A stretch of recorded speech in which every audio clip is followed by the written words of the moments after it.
Manolotra ny arahaba ho antsika rehetra amin'izao arivariva izao. Tafiditra Antanety tao amin'ny distrikan Mananjary ilay rivodoza Fredy tamin'ny 7 ora sy 20 minitra teo. Tany amin'ny 30 kilometatra avaratry Mananjary no toerana nidirana, izany hoe teo anelanelan'ny Nosy-Varika sy Mananjary. Nahitana fianana ny heriny manodidina amin'ny 30 kilometatra isan'ora ary arahana tafiotra 20 kilometatra isan'ora.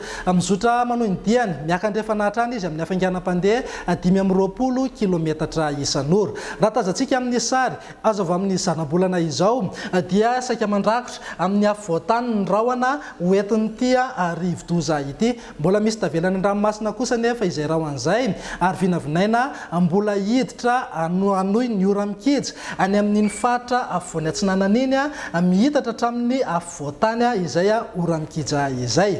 Mety ho betsaka ny rotsakorana amin'ny toerana rehetra izay olalovan'ity rivodoza ity, mety ohatra amin'ny 200 milimetatra aza izany indraindray.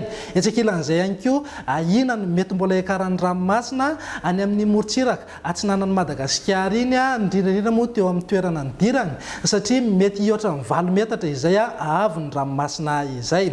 Raha mahakasika ny fizotrany kosa indray dia avy eo Mananjary izy amakivaky amin'ny afovoantany amin'izao alina izao ary tombanana ivoaka any ranomasina indray any amin'ny lakandran'ny Mozambika ho amin'ny rahampitso atoandro anoany any amin'ny faritra atsimo andrefana ny toerana ivoany. Tsy misy miova ny filazana loza, arao foana ihany koa ny vaovao avoaka ny meteo ary ny torohevitra dia arao foana zareo ny toromarika omena manam-pahefana ny fotony isoroana ny loza mety izy eo. Izay indray aloha ny vaovao mahakasika ny Fredy amin'izao alina izao, manome fotoana ho anareo afaka fotoana vitsy.